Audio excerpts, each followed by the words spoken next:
Nós vamos falar sobre histórias de adoção. Eu trouxe duas amigas minhas, uma minha amiga de infância, né, Renata? E também a Priscila, a Renata que é pedagoga, as duas são professoras, na verdade. Priscila tem a escola dela, né? E são duas mães com uma história muito bonita de adoção.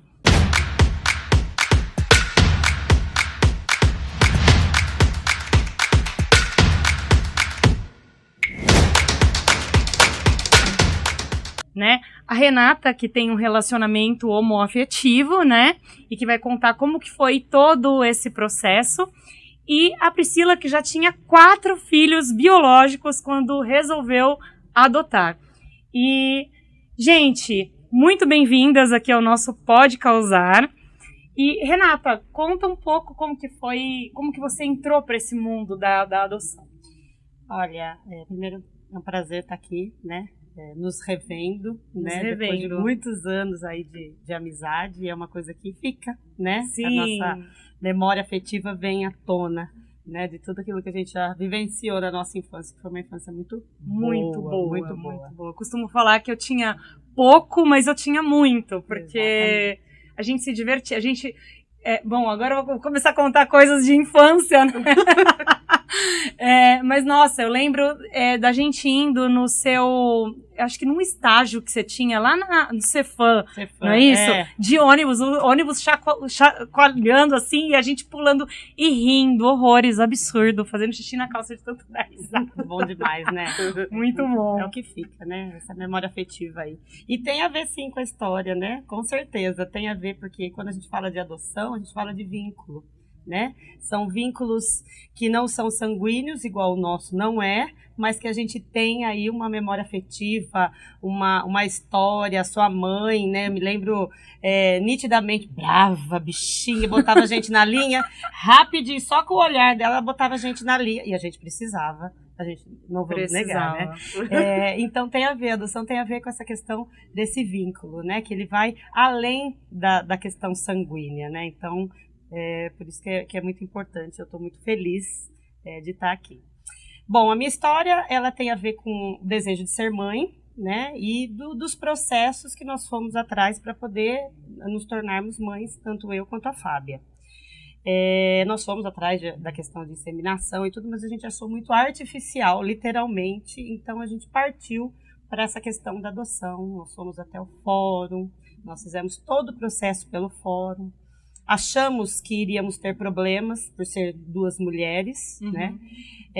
Muito pelo contrário, o fórum foi muito acolhedor, muito... Isso foi aqui em Jundiaí? Aqui em Jundiaí. Foi muito aberto, que eu acho que isso fez com que a gente se empoderasse, né? Eu falo, opa, se o fórum não tem preconceito, ninguém vai ter, porque eu vou lutar para isso, né? Embora tenha muito, né? Então, nós criamos os nossos filhos com esse empoderamento também.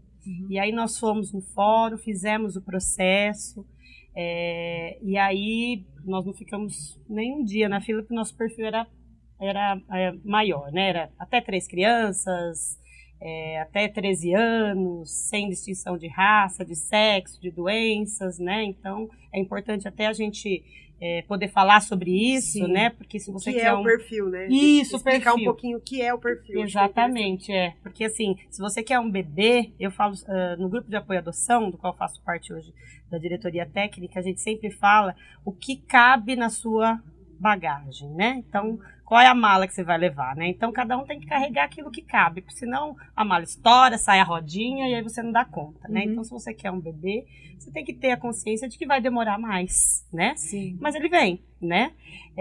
Então, como nós colocamos um perfil maior, as crianças chegaram, Giovana com 6 e o Henrique com 8. Então, eles já eram mais velhos, foi uma adoção tardia, né? Irmãos, eles são irmãos por parte de mãe. E aí eles chegaram na vida da gente para poder preencher a nossa vida, né? Não é para preencher vazio nenhum, né? Porque a gente não está aqui para poder preencher vazio de ninguém, né? Sim. Mas eles vieram para poder encher a nossa vida, né? Principalmente de amor. Não vou dizer, não vou romantizar para dizer que a maternidade é fácil. Não Sim, é. A adoção não é fácil, né? Mas a gente tem que ter a consciência, né, de que as crianças vêm com a sua história, né? E de que forma que a gente acolhe essa história, né? Então... Só para contextualizar, antes de receber vocês aqui, eu dei uma breve estudada sobre o assunto, e me corrige se eu estiver errada, mas foram os dados que eu peguei, que são mais de 40 mil famílias inscritas, né, nos programas nacionais de adoção, e cerca de 9 mil crianças esperando por uma família, esperando por um lar, né? É um número muito grande de famílias que querem, né, para um número relativamente menor, né, de crianças que buscam por um lar. Por que essa demora tão grande? Por que é tão burocrático tudo isso? Olha, eu não acho burocrático, eu acho necessário. Eu acho necessário. Porque quando as crianças, como eu disse, as crianças já vêm com, crianças ou adolescentes, eles vêm com uma história, com uma bagagem, né? As crianças nós somos preparados pela equipe do fórum e aí pelo grupo de apoio à adoção, e as crianças são preparadas pela equipe técnica, que também conversam com eles, né? A gente costuma dizer que quando a gente entra num relacionamento, a gente não pede pro nosso marido, esposa, seja quem for, apagar a sua história, né? A gente vem com a história, acolhe a história e vai se moldando, né? Com as crianças não é diferente. Eles vêm com uma bagagem, eles vêm com uma história, eles vêm com traumas. E se a gente não estiver preparados para acolher, ocorre a devolução, né? E isso é muito triste. Quer dizer, é mais um abandono, né, para uma criança que não tem culpa, né? Eu falo que a família da gente pode ser do jeito que for, mas a gente não sabe o que é o abandono, né? Então, eles vêm com essa carga, né? E que é pesada, né? Então, a gente precisa estar preparado. Então, eu não acho burocrático. O que acontece que demora é com relação ao perfil, com as escolhas, né? Então, eu quero uma criança branca, de olho claro. Menina. Eles querem muito menina, né? Recém-nascido. Então, quanto mais você escolhe... maior o nível de exigência. Exatamente. Mais demorado, exatamente. Ô Pri, conta pra gente como que foi a sua história. Por que uma mulher que já tinha 4 filhos resolveu adotar? Eu falei pra ela que ela era louca, tá? O primeiro julgamento. Não foi mas, isso. assim, Você falou outra coisa. Não, falei que você era Depois, louca também. Mas primeiro você apoiou. Falou, amiga, eu te admiro e te apoio, Sim. mas você é louca. Vem junto? Não, porque assim, eu admiro, porque eu acho que é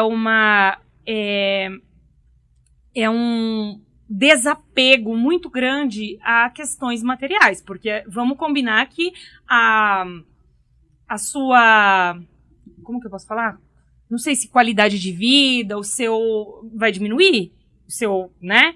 Porque até então, se o seu salário, né, e o do seu marido era X para estar suprindo a vida de 4 crianças e adolescentes, agora não são mais 4, né? São mais.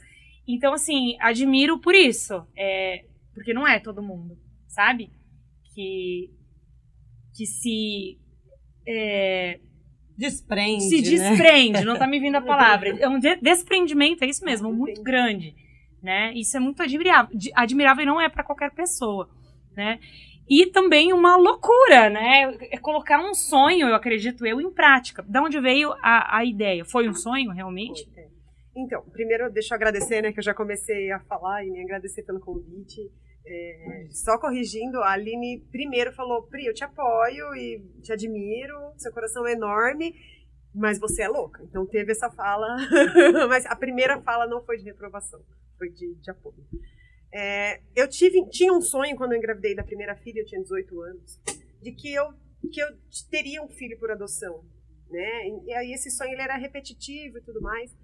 E eu estava no meu primeiro casamento e na época o meu ex-marido falava, isso não é um desejo do meu coração. Isso me incomodava muito. E aí eu fui me aconselhar com uma mulher que tinha um filho por adoção e eu dizia, isso está me perturbando. E ela disse, olha, o ser humano ele é desprovido de bons sentimentos, então provavelmente isso é uma coisa de Deus. Então entrou a fé, né, na história. E aí, se Deus está te trazendo isso, só acolhe, aceita, porque na hora certa, no tempo certo, isso vai acontecer. E foi o que eu fiz. E aí esqueci desse sonho. E ele era um sonho mesmo, dormia e sonhava com essa criança. E era um menino no sonho. E aí foi passando o tempo, e eu fui tendo os meus filhos, né? Eu me separei desse primeiro marido depois do segundo filho, me casei novamente, né? Esse marido, que é o meu atual marido, e vai ser o último, ele se tornou, ele assumiu essa paternidade já, desses 2 primeiros filhos, e a gente, numa conversa, ele disse que tinha um desejo de adotar.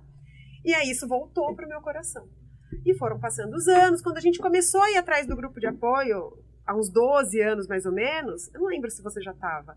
Tava já, né? A primeira vez que eu fui em algumas reuniões, aí eu descobri que eu estava grávida da Elis. E foi uma gravidez muito difícil, minha 4ª filha. E aí ficou pra trás. Você já tinha ido eu já atrás tinha ido disso, há 12 então, anos. antes da Elis nascer. Sim, quando eu tive a Emília, a gente visitou várias casas de abrigos de crianças que estão aptas à adoção ou não, que estão lá por algum acompanhamento. Porque na minha cabeça leiga, eu queria entender como é que o Isaac e a Heloísa, que são os meus filhos mais velhos, lidariam com essas crianças e se teria alguma dificuldade deles nesse processo de adoção, porque isso me importava. Seria um irmão para eles, né? Uhum.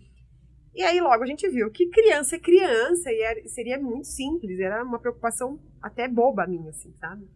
E aí passou, e eu, como engravidei da Elisa, a Elis foi uma gravidez muito difícil e tal, a gente deixou esse sonho de lado. E isso voltou no final de 2019 ao nosso coração, quando na minha escola foi matriculada uma criança, o nome dele é Paulo, que é o filho da Jéssica, que também trabalha no grupo de apoio, e eles estavam, né, na família há pouco tempo. Ela adotou 3 filhos, a Jéssica. E eu me encantei por essa criança, e de novo meu coração ardeu, assim. Nesse meio tempo, eu tinha meio desanimado com o processo, porque eu tinha esse pensamento, é muito burocrático, é difícil, não é certo, um monte de criança querendo ser adotada, um monte de família querendo adotar, e tão difícil assim. E eu desanimei com isso, e mesmo Gustavo sendo vasectomizado, a gente foi atrás, porque eu falava, minha família não está completa, tem alguém por chegar, tem alguém para vir. E aí a gente foi atrás de ver se faria alguma reversão, o que poderia ser feito para eu engravidar, porque eu sabia que minha família não estava completa. E aí foi quando eu conheci essa criança, me encantei e falei, Gu, o que você acha da gente adotar? E aí ele me respondeu exatamente essa frase, eu nunca desisti da adoção, quem desistiu foi você, eu só estava esperando o seu tempo. Então a gente, a partir daí, foi atrás de novo, a gente entrou no Grupo Semente, só que logo veio a pandemia. E aí, nesse processo, nosso perfil era muito aberto, e o Gustavo era muito resistente na questão de eu engravidar novamente, porque ele falava, não cabe um bebê na nossa vida, eu não quero ter um bebê de novo. Né? Ele fala, não, a gente já tem 4 crianças grandes, adolescentes, a gente não... Quando eu falei da adoção, a única condição é que ele não queria bebê. Eu falei, então vamos deixar aberto. Se vier um bebê que é muito difícil, é porque era para ser. Então a gente não colocou idade, era até 18 anos. E a gente não colocou também número de irmãos, não colocou nenhuma questão de raça, nem de deficiência. A gente deixou um perfil muito aberto. Isso daí você fez um cadastro nacional. A gente passa por um processo de cadastro nacional junto com um acompanhamento e uma certificação do grupo de apoio. Que são várias aulas. Na ocasião, a gente começou com presencial e terminou com online, com a aula online por conta da pandemia. Só que nesse caminho, eu estava mergulhada nesse universo, eu estava grávida, né? Porque é uma gravidez, você se sente igual. Eu que tive 4 filhos, é a mesma sensação de que você está gestando, né? Gestando uma criança, só que não é na barriga. E até o meu corpo reagiu a isso, assim, de ficar com a axila mais escura, né, como nas outras vezes que eu fiquei grávida. E aí eu estava passeando por um site de busca ativa. Busca ativa, a Renata pode explicar um pouquinho melhor sobre isso, mas são crianças que, pelo sistema, são consideradas inadotáveis, por serem agrupamento ou por terem idade mais avançada. E aí, visitando um desses sites, eu vi a foto dos meus 2 filhos lá. E eu falei pro Gustavo, na hora, eu falei assim, encontrei os nossos filhos. E aí que eu fui ver que eles estavam lá no Pernambuco. E aí começou um processo através do fórum de lá, então foi tudo legal, tudo certinho, mas a gente encontrou os nossos filhos no site da Buscativa, né, no qual eles falavam assim, a Juliana, que é uma das nossas filhas por adoção, nossos filhos por adoção, ela dizia que ela queria ter uma família, que o sonho dela era ser professora, e o Gustavinho falava que queria ser jogador de futebol, né? Naquela ocasião, o Gustavinho, ele mudou por iniciativa dele, o pré-nome dele não era esse nome, ele mudou no caminho, porque ele sempre se chamou por Gustavo, que é o nome do meu marido, que é uma, entre todas as aspas, uma coincidência. Ele tinha um Facebook já com o nome Gustavo, no nome dele, assim, como se ele fosse o Gustavo, ele se chamava por Gustavo, e aí a gente aceitou esse nome por orientação do fórum, então o nome dele mudou nesse meio tempo. Basicamente foi isso.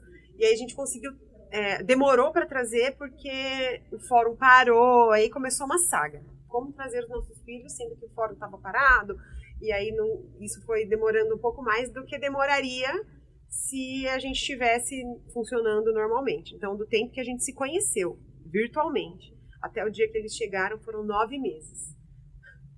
O tempo de uma gravidez. Cheio de coincidências essa história. Ou não. Ou não.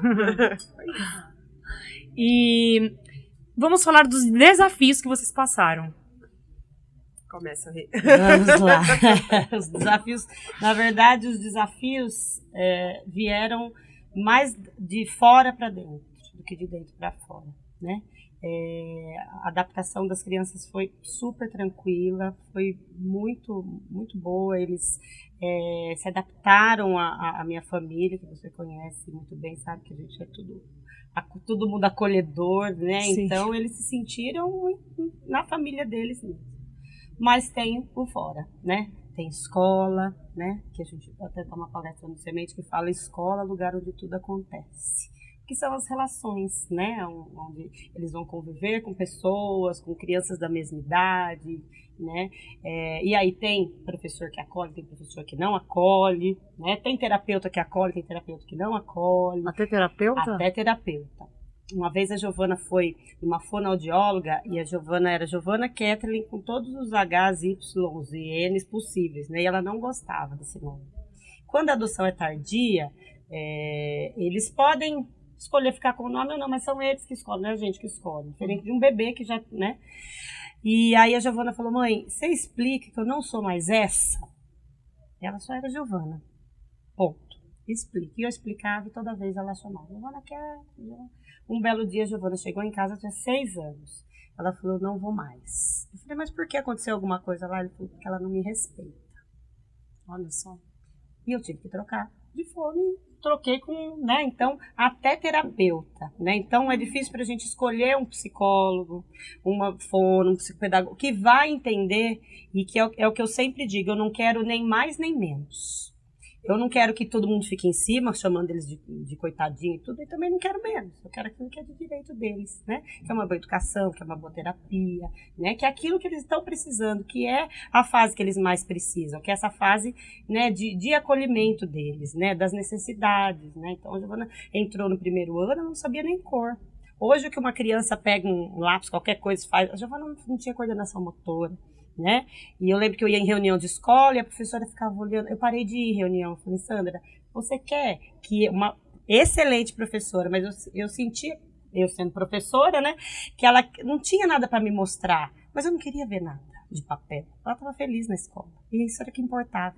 E eu falava assim para ela, não vou vir mais na reunião, porque eu sei que você está se sentindo incomodada de não me entregar alguma coisa, sendo que todos os dias ela me entrega, né, dizendo como é que foi na escola, como é que estão com os amiguinhos. Então, quando a gente fala, a gente poder entender que eles vão ter uma dificuldade de aprendizagem. Por quê? Porque eles foram gerados, né, no caso dos meus, foram gerados no crack. Né? E a gente sabe que o útero, né, começa ali essa parte do desenvolvimento, né, e tudo. Sim. A primeiríssima infância, né, e eles não tiveram. Então, vai ser um pouco mais demorado e não tem problema, né? Não tem problema. Aquele negócio, precisa fazer isso, precisa ler logo. Já está na idade disso, já está na idade... Eles têm o tempo deles, né? Então, o nosso desafio maior em casa foi de fora para dentro. Né? Foi todos esses desafios. E aí entra na adolescência. Na adolescência, nossa, é incrível. Ô, fase boa, né? Eu já adotei adolescência. Na adolescência, né? Que é onde vem, né, as minhocaiadas na cabeça deles, que tem muita coisa que eles, né, põem na cabeça deles e que não é, né? A gente tava conversando agora, né, do Isaac, né, que é seu biológico. Ué, não é que dá trabalho também? Pois é. E ele falando, o jeito que você me olha, ela falou, mãe, tô olhando normal, olhar de mãe, que quando tem que Esse foi o chamar... Gustavinho. Foi o Gustavinho? Esse foi Foi o Gustavinho. E aí a gente tava falando, né, desses desafios, né, que a adolescência vem e aí a gente tem que ficar em cima, né, é mais isso, mas é mais externo do que interno. Fala dos seus desafios. O meu primeiro desafio, eu morava numa cidade vizinha, então não foi Jundiaí, mas o meu primeiro desafio foi a questão do nome social, que é um direito da criança, que usem o nome social, e a gente encontrou essa aí a primeira barreira. O nome que eles veem pra gente, o que mudou da Juliana, por exemplo, foi só o sobrenome, mas o do Gustavinho mudou tudo. E aí, o nome carrega consigo uma história, e para ele era uma história de dor. Ele não queria ser chamado por aquele nome. Então, a Secretaria de Educação da cidade entendia do assunto, estava preparada, mas a cidade, a administração da cidade não. E para fazer um cartão cidadão, para ter direito à escola e tudo mais, eu tive que mover um processo administrativo. Esse foi, assim, chegaram para mim e já tive que mover um processo para que fosse aceito o nome social na carteirinha deles. Para que fosse cumprida a lei, né? A lei. Ponto. Só a lei. Outra coisa, nesse mês nós tínhamos acabado de mudar para essa cidade. Então, nenhum de nós tínhamos a carteirinha. Então, na ocasião, levei os 6 filhos. Os 4 biológicos e os 2 adotados. E eles me entregaram de pronto a carteirinha dos biológicos, e dos outros falaram que ia ter que fazer uma visita na minha casa para confirmar se eles moravam lá. Eu falei, mas como assim? Por que do outro você deu, esse não? Então, mais uma vez, um preconceito também. Sim. Eles tiveram que ir, foram lá em casa, a gente ganhou o processo, e tudo foi resolvido, mas precisei passar por isso. Então, foi a primeira coisa. Existem outros preconceitos, porque eles vieram com adolescentes já. O Gustavinho tinha 12 e a Ju, quando chegou, tinha 14. Quando eu os conheci, eles tinham um a menos, né? 11 e 13. Mas quando eles chegaram pra gente, eles tinham 12 e 14. E as pessoas, algumas pessoas, é sempre de fora pra dentro, diziam assim, mas e a índole deles? Você não tem medo? E a índole? Como se os meus filhos biológicos, por exemplo, fossem santos, né?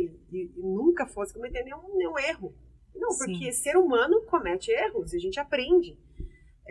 Outra coisa que a gente percebeu também é que as pessoas esperam de um menino de 12, uma menina de 14, que chegaram, que eles estejam no mesmo desenvolvimento dos que já estão comigo desde sempre, desde o útero.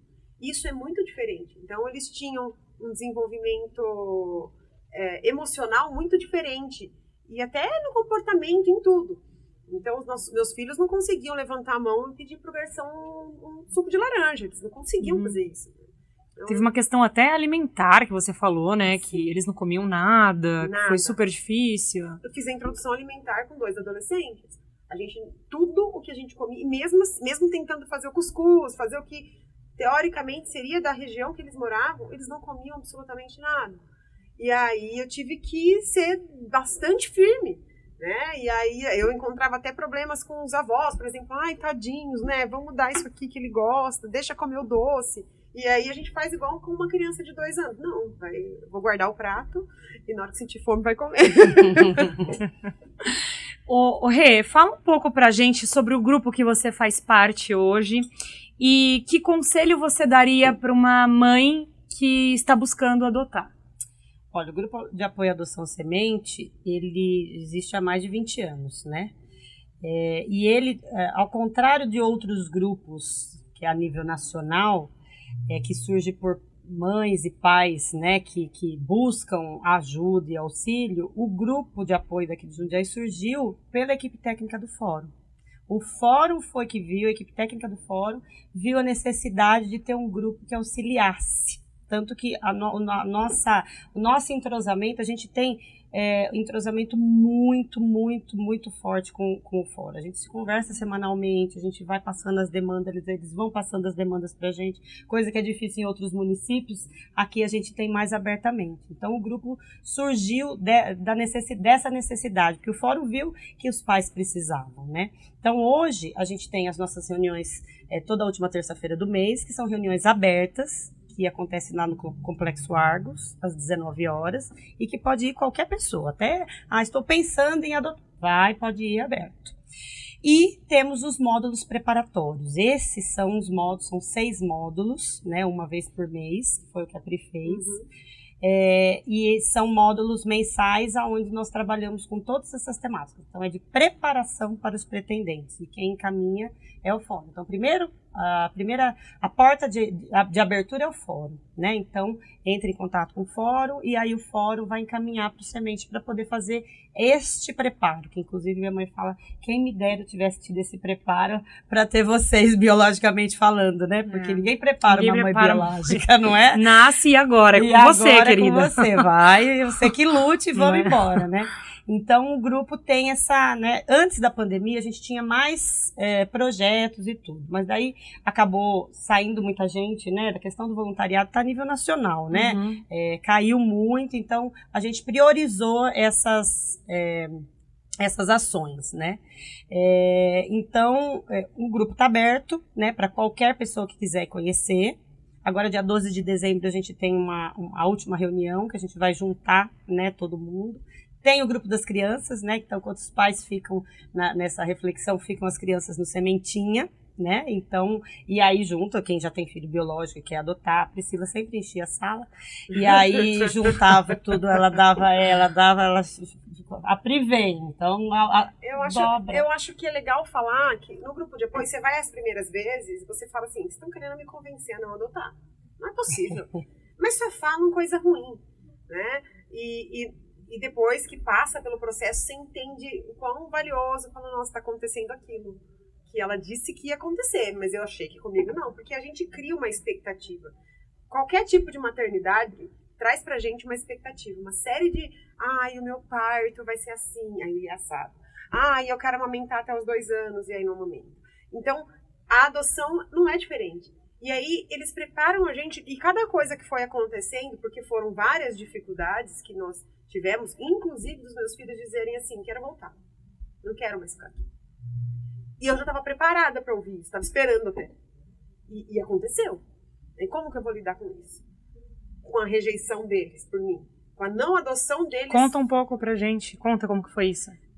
Eles, os nossos filhos, eles já vieram maiorzinhos, e aí eles conheceram essa família biológica, né? E os genitores também eram envolvidos com álcool, drogas e tal, e foi assim que eles foram gerados, né? Então eles passaram por situação de rua e tudo mais, mas eles conheceram essa família. E eles ficaram por 7 anos no abrigo. E 7 anos sem a visita dessa família. Mas a criança, ela gera, ela imagina como é essa família. Então, na cabeça deles, essa família era maravilhosa. Porque era melhor para eles imaginar que eu tenho uma mãe maravilhosa, um pai maravilhoso, do que eu tô sofrendo um abandono. E aí, quando eles querem uma família, mas tornar-se parte, ser filho, também significa você receber algum limite. Então, a questão da alimentação foi uma, mas a gente teve inúmeras outras. A gente tinha a situação que a gente ia almoçar em família. E o Gustavinho entrava embaixo da mesa e ficava embaixo da mesa, sem conversar com ninguém, e todo mundo incomodado, porque aquela criança estava ali. Então, por essas ações, e a gente não podia agir diferente, porque nós tínhamos outros 4, eles diziam que era ruim, que a gente parecia legal, mas a gente não era, então eles queriam voltar. Entendi. Então, é isso, são muitos desafios. Renata, eu vi também que agora parece que a tecnologia, ela vai ter um sistema, eu acho que já está em vigor, um sistema que vai cruzar os dados dessas famílias que pretendem adotar e das crianças que estão esperando por um lar, né? E isso vem para facilitar o processo. Já está acontecendo isso? Já está acontecendo, né?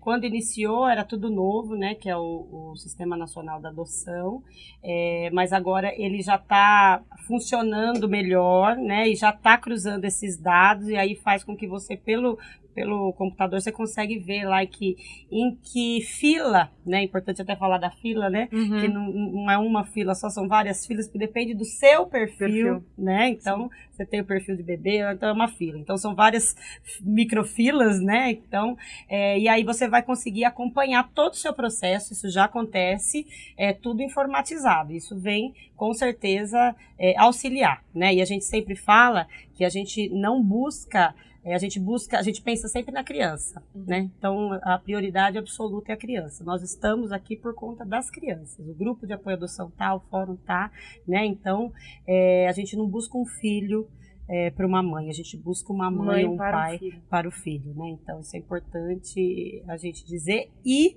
até respondendo a outra pergunta que você tinha me feito, o conselho que eu daria é que eles busquem de uma forma legal, né? Isso é importante, porque parece que quando a gente começa a entrar nesse mundo da adoção, começa a aparecer mãe que quer doar, tudo aquilo, aí começa a aparecer, tem grupos, né, em redes sociais, mãe quer doar filho, aí entra um monte de gente, então não busque esse caminho, né? Ele pode ser mais rápido no início, mas ele não vai ter um fim, né, legal, né? Ele é perigoso, então busquem a forma, a gente sempre fala que a adoção ela é legal, ela é segura e ela é para sempre quando a gente busca os meios certos. Pelo caminho correto. Né? E pode demorar o tempo que for, né? Assim como tem gente que não consegue engravidar e depois engravida. A diferença que você tem, por exemplo, das suas filhas, né? Então, foi o tempo, era o tempo delas, era o tempo que elas tinham que vir nesse momento, né? E com os filhos da gente também. É isso aí. Meninas, quero agradecer a presença de vocês aqui hoje, né? A gente trouxe um tema bastante importante, né? Porque pode causar tudo. E nós pretendemos causar também conscientização nas pessoas sobre a importância do tema. Então, deixa as redes sociais de vocês aqui para as pessoas que estão nos assistindo. Bom, o meu é @pri_cordeirinha, que é o meu sobrenome no diminutivo, pri_cordeirinha. E o meu é renata.long. E tem o GA Semente, né, que vocês também podem acessar, e a gente coloca todas as temáticas lá, as nossas reuniões, todas as ações que a gente faz, inclusive com as casas de acolhimento daqui de Jundiaí, que é a Casa de Nazaré e a Casa Transitória, e a gente está com campanhas de Natal aí para as crianças, para que a gente possa dar aí um Natal diferente para eles, né, com um mínimo, né, ainda não é a família, mas quem sabe, né, e que a gente possa aí ajudá-los da melhor forma. Então, muito obrigada, gratidão pela presença de vocês, gratidão por quem ficou conosco até agora, e as minhas redes sociais vai aparecer aqui para vocês, @LineBergamini no Instagram, tem também o do Pode Causar, @PodeCausar, procura lá que você vai achar, e um grande beijo para vocês, e até o próximo Pode Causar.